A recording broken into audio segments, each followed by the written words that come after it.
Hai, kita jumpa lagi pada sesi yang ketiga, bincang santai dengan Ustadz Didi Sanjaya. Pak Ustadz, saya dengar Anda ini sekolah di Mesir, tapi memilih perbandingan agama sebagai konsentrasi jurusan yang Anda pilih. Itu memang kesadaran Anda sendiri dan atau Anda karena Anda beasiswa kan, mungkin tentu kan tidak seperti itu. Jadi saya pertama ngambil perbandingan agama itu di Gontor tuh, lalu di Mesir itu Usuluddin, sama perbandingan agama kan Usuluddin, tapi kuliahnya kuliah hadis, kuliah itu jurusan bahasa Indonesia jurusan. Saya ngambil hadis seperti itu. Dan saya menikmati perbandingan agama karena pertama saya kepingin melihat dan mempelajari agama-agama lain itu kitabnya gimana sih, ajarannya gimana, sehingga ketika terjadi nanti ada satu studi kasus A, B, C, D tentang keagamaan, kita tahu apa yang mau kita ambil. Karena zaman sekarang ini yang dibutuhkan adalah pengetahuan dan referensi. Kita tidak bisa mengatakan sesuatu tanpa referensi. Ini Al-Quran. Ada argumentasi keagamaan yang kuat. Yang betul. Dan ketika duduk-duduk dengan teman-teman yang pendeta juga mereka tidak seiman, bisa diskusi. Betul. Jadi ada misi yang Anda jalankan, bahagian yang mengajak orang-orang memilih Islam sebagai agama. Untuk cinta dengan Islam. Untuk cinta dengan Islam. Untuk suka dengan minimal kalaupun mereka tidak memeluk, ya mereka suka. Mereka senang. Dan saya punya teman Chinese sampai detik ini, ya mudah-mudahan Allah kasih hidayah, dia belum masuk ke Islam, tapi setiap saya live dia lihat. Atau terus mengikuti perkembangan Anda. Dan Pak Ustadz, ini saya dengar Anda memilih model dakwah menggunakan multimedia, menggunakan teknologi saat ini. Itu karena memang Anda menganggap inilah eranya untuk masuk situ, atau ini karena faktor pandemi COVID, karena Anda tak bisa kemana-mana, Anda terus memilih itu. Gimana ceritanya seperti itu? Jadi tuh sebetulnya saya dakwah pertama itu pakai sosial media itu tahun 2001 sebetulnya. Di Malaysia, ya. Dan waktu itu saya punya Facebook, pertemanannya sudah 2 orang lagi udah 5.000 karena batasnya kan 5.000. Sampai terakhir Facebook buat fanpage, saya daftar fanpage saya waktu itu sampai 27.000 orang. Sudah ada followernya. Iya. Apapun jadwal saya masukkan, saya update. Sejak 2001 itu, iya. Sejak 2001 dan lebih intensnya ketika sampai di Tanjung Pinang 2005 itu saya update terus, kajian ini jam ini kajiannya di sini, tempatnya di sini, sampai informasi kepada para jemaah-jemaah yang lain. Gitu. Tapi berjalan waktu saya off-kan, saya blok karena Ustadz juga manusia, banyak cobaan tuh, banyak yang inbox, mulai dari anak gadis sampai mak janda ketika itu. Ustadz mau nanya, sholat duha hukumnya apa? Sunnah ibu, berapa rakaat Ustadz? Boleh 8, boleh 4, ibu minimal 2. Ustadz saya janda loh, ini gak stop nih saya bilang. Terakhir karena ujiannya yang sangat luar biasa berat, saya off-kan dulu. Ada beberapa tahun baru adik-adik pertama teman-teman jurnalis, Udi kita buat ini yuk, saya bilang. Udi itu kapan sih Anda dapat gelar Udi ini? Anda bikin sendiri atau ada orang lain yang manggil? Jadi Udi ini familiarnya tahun 2009, ini ibu-ibu BKMT tuh. Saya sendiri ketika dipanggil Udi saya nggak ngeh. Ya Udi, saya diam aja. Dipanggil kok nggak nyapa. Ibu manggil siapa? Udi, Ustadz Dedi. Terakhir ya ketua-ketua masjid kalau mau ngundang, Ude bisa ngisi jadwal nggak? Jadwal ini. Akhirnya anak pun manggil Ude. Jadi ibu-ibu Pak KMT yang manggil anak Ude waktu itu mungkin sudah tren 3 huruf itu ya ada. Dulu kan analoginya ke UJ.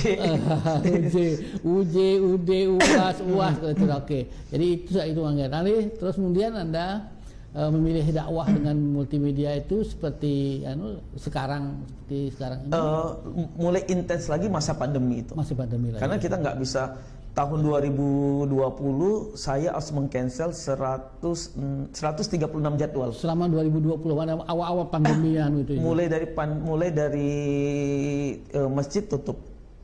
Ya, semua menggulung karpet ya, sama-sama menggulung. Mulai dari Isra Mi'raj, nyambut Ramadan, buka puasa bersama. 136 jadwal yang Anda harus geser, Anda cancel. Dan itulah membuat Anda akhirnya memilih kembali ke multimedia, kembali kepada cobaan dunia. Tapi yang megang nggak saya tuh, kebetulan dibantu sama teman-teman. Punya tim IT-nya ya, oke. Ada tim media, karena saya bilang saya nggak mau pegang medsos, saya nggak mau pegang sendiri. Pak Ustadz, saya janda.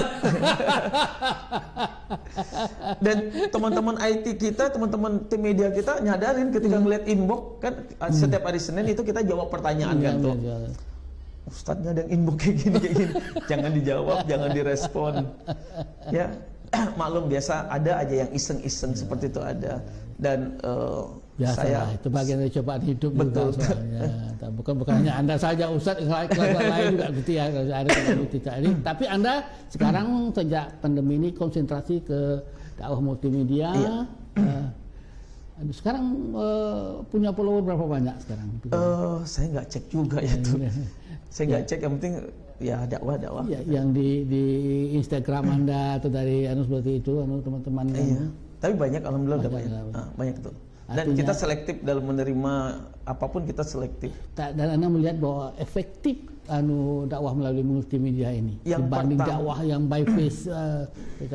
Ada perbedaan. Kalau kita dakwahnya langsung face to face dengan jemaah, sentrumannya beda tuh. Kita mentransfer ilmu itu audiensnya jelas. Bisa melihat wajah orang itu seperti apa dan menerima seperti itu. Dan jemaah itu ngerti nggak yang kita sampaikan? Karena ada mubalik, ada dai yang dia sampaikan tapi jemaah nggak paham. Kan ada bahasanya terlalu tinggi, ada yang menggunakan bahasa ilmiah, ada yang terlalu menggunakan bahasa-bahasa dengan intonasi bahasa Arab. Kita kan harus melihat audiens kita ini siapa. Ya, kita nggak bisa pakai bahasa ilmiah audiens kita jemaah majelis taklim. Tak sampai dakwahnya itu. Betul, nggak sampai dakwahnya. Tapi kalau di multimedia memang kita kan nggak ngelihat mereka paham atau tidak. Tapi alhamdulillah dengan komen-komen yang ada, dengan DM yang ada di Instagram, di Facebook, mereka interest. Dan ternyata berdasarkan komunikasi pertanyaan-pertanyaan diskusi seperti itu ya. Dan pertanyaan itu setiap hari ada aja. Dan ada juga yang melalui WhatsApp, ya banyak melalui WhatsApp, inbox, melalui DM di Instagram itu banyak. Artinya kalau saya ngambil kesimpulan, ternyata masyarakat butuh dakwah, butuh kajian. Punya masukan-masukan rohani lah, masukan apalagi tekanan hidup yang demikian ini. Kalau kita tak kuat, kita bisa menjadi sesat kita. Bahkan bukan hanya masyarakat Tanjung Pinang, Bintan, Kepri, yang follower kita ada yang dari Singapura, ada yang dari Malaysia. Kalau by face itu kita hanya satu kawasan tertentu, satu kawasan betul. Tapi kalau multimedia, Anda punya lintas negara malah tuh. Ya. Yang kita tidak kenal, kalau skala nasional ya ada yang Banyumas, ada yang di Jawa Timur, ada yang Banyuwangi. Saudara tempat lain bisa dengar, teman-teman yang lain yang Kalimantan. Jadi Anda akan memilih multimedia sebagai model sekarang. Visi ke depan Anda seperti apa nanti kalau misalnya katakanlah ke depan model dakwah Anda, apakah Anda sudah menemukan model-model yang lain yang berbeda? Karena kan nanti setelah pandemi tak ada kan Anda sudah terbiasa dengan dakwah model multimedia ini. Anda punya pemikiran apa? Anda mungkin semacam UD Center atau apalah misalnya seperti itu. Sebetulnya target saya saya punya komunitas tuh yang kita bentuk dengan nama UD Foundation. UD Foundation. Ada direktur eksekutif, ada direktur program perencanaan, ada direktur keuangan, ada direktur pendidikan di sana. Yayasan lah ya. Yayasan lah. Bahasa kerennya foundation. Jadi saya kepingin kita nggak usah pakai bahasa ketua dah. Saya bilang kita pakai bahasa direktur. Jadi kecil tapi kemasannya bagus. Dengan dakwah ini tidak cukup hanya dengan dakwah face to face, tidak cukup dengan dakwah multimedia. Tapi kita butuh dakwah di ekonomi, kita butuh dakwah di pendidikan, kita butuh dakwah di kesehatan. Jadi saya kepingin dengan teman-teman, dakwah saya bukan hanya dakwah Islamiyah, baik artinya pengajian, tapi saya kepingin juga dakwah dalam ekonomi. Ya, betul. Dengan studi kasus yang saya alami dulu kalau mau makan tuh telur itu 1, tepungnya setengah kilo, minimal 1/4, aduk-aduk bisa pagi, siang, malam. Ya dulu. Ya. Dan saya kepingin, itu problem umat sebetulnya. Betul. Ya, itu problem umat. Ada dakwah ekonomi, dakwah pendidikan, dakwah kesehatan. Bawa dakwah politik. Anda tak mau jamah politik misalnya? Begitu banyak partai-partai politik yang nawarin untuk ikut, tapi saya bilang enggak lah. Saya kepingin jadi ustadz RT, ustadz kampung aja. Udah banyak yang berpolitik. Tapi kan harus ada ustadz, tidak mesti harus ustadz berpolitik. Banyak orang-orang yang memiliki keidealisan, memiliki satu kepemahaman agama yang bisa untuk terjun ke politik. Saya nggak bisa. Tetap tidak tergoda ya. Tidak tergoda menjadi tokoh politik. Ya. Dan sekarang pun ikut politik praktis kayaknya nggak mau juga deh tuh. Jadi betul-betul memilih jalan yang itu tadi. Enak di dakwah aja udah. Dakwah tapi dakwah yang memilih bidang yang betul-betul sekarang sebenarnya kepentingan umat. Masalah yang penting itu masalah ekonomi. Masalah ekonomi, masalah pendidikan, masalah pendidikan, kualitas pendidikan. Saya kepingin mengembangkan dakwah itu, dan alhamdulillah Datuk Rida, insya Allah bulan Juni ini kita akan grand opening klinik Pratama UD Foundation. Dari bidang kesehatan ya? Iya, di bidang kesehatan. Dan yang tergabung di kita ada 3 dokter umum, ada dokter gigi, ada apoteker, ada perawat. Alhamdulillah. Itu bahagian daripada pengembangan dakwah. Foundation ada dakwahnya. Kalau ekonominya apa yang Anda bikin? Ekonomi alhamdulillah kita punya pabrik bata Lego tuh. Pabrik bata Lego ini di Batam, tapi di Pinang insya Allah akhir Mei mesinnya datang dengan modal kerja 2,5 M. Tapi mata fisikal juga, artinya maksud saya itu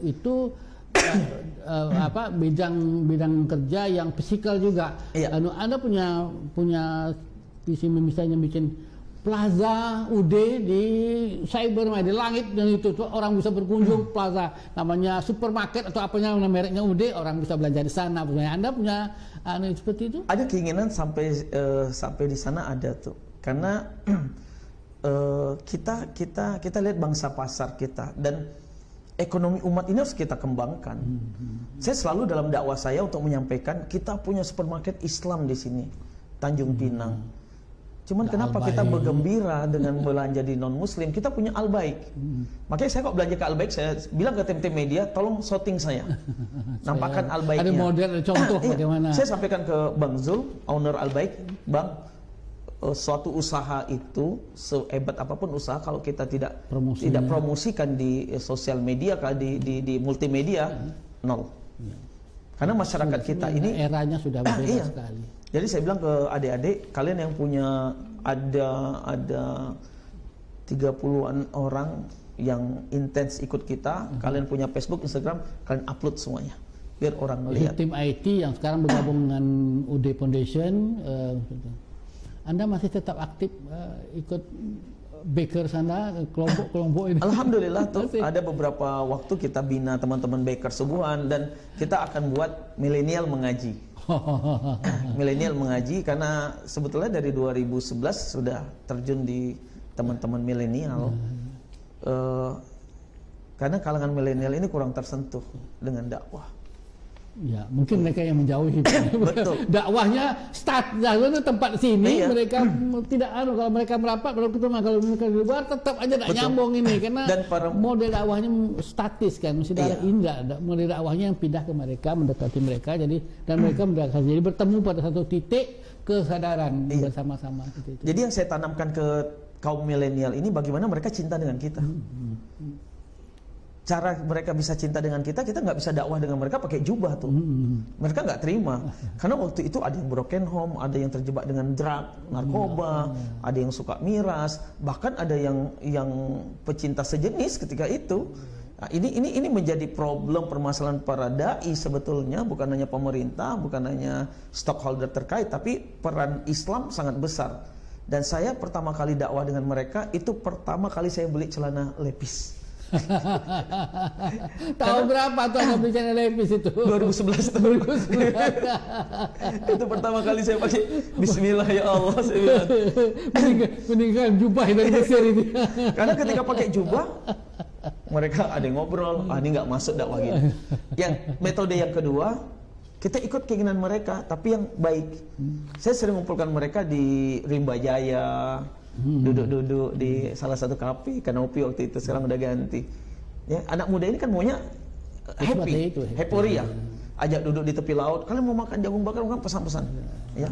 Sampai makan jagung bakar berdakwah. Iya. Baru terakhir, yuk kita ngumpul, besok kita buat acara ke Trikora, kita sholatnya di sana. Bentang terpal, sholat di alam terbuka, ya, baru kita masukkan, ya alhamdulillah banyak yang nangis ketika itu. Dan ini luar biasa. Artinya semua cara dakwah Anda lakukan, dan akhirnya kemudian pilihan-pilihan model dakwah itu ada bagian cara Anda berdekatan dengan anak-anak. Dan tidak semua dakwah yang saya kerjakan itu bisa diterima tuh. Pernah juga nggak diterima ketika itu. Peta dakwah saya di Batu 15, kilometer 15 kan terkenal dengan lokalisasinya. Wah, dapat serangan yang luar biasa. Ada yang sengaja nggak pakai apa-apa. Dan saya harus jalan terus. Itu adalah bagian tantangan dari dakwah. Nabi aja dilempar, Nabi senyum. Masa kita digitukan kita kalah. Oke, Pak Ustadz, terima kasih. Ini sudah banyak sekali cerita Anda, menarik sekali. Sesi yang sangat menarik menutup Ramadan kita ini beberapa hari lagi. Terima kasih para pemirsa. Karena terbatas waktu, kita paksa menyudahi bual-bual santai kita dengan Ustadz Didi Sanjaya, Ustadz Ude, dan kita berharap ada kesempatan lain kita bisa ngobrol lagi seperti itu. Baik, sebagai sisi penutup ini saya masih tetap ingin berterima kasih kepada sponsor acara kita ini. Sponsor acara Highway ini adalah air mineral dalam kemasan Sunpot yang diproduksi di Bukit Lengkuas, menjadi air mineral sehat dan nikmat untuk kesehatan kita semua. Terima kasih Sunpot, Anda telah mendukung acara ini. Para pemirsa sekalian, kita jumpa lagi pada minggu akan datang. Terima kasih Ustadz Ude. Mudah-mudahan Anda tetap sehat, tetap baik, dan menemukan cara dakwah yang lebih elegan, lebih mudah mengajak teman-teman muda untuk ikut bersama-sama. Para pemirsa sekalian, sampai jumpa lagi pada minggu yang akan datang. Hai. Assalamualaikum warahmatullahi wabarakatuh. Waalaikumsalam warahmatullahi wabarakatuh.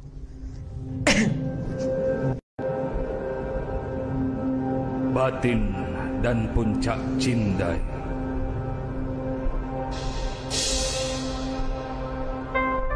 Bismillah itu permulaan kalam. Assalamualaikum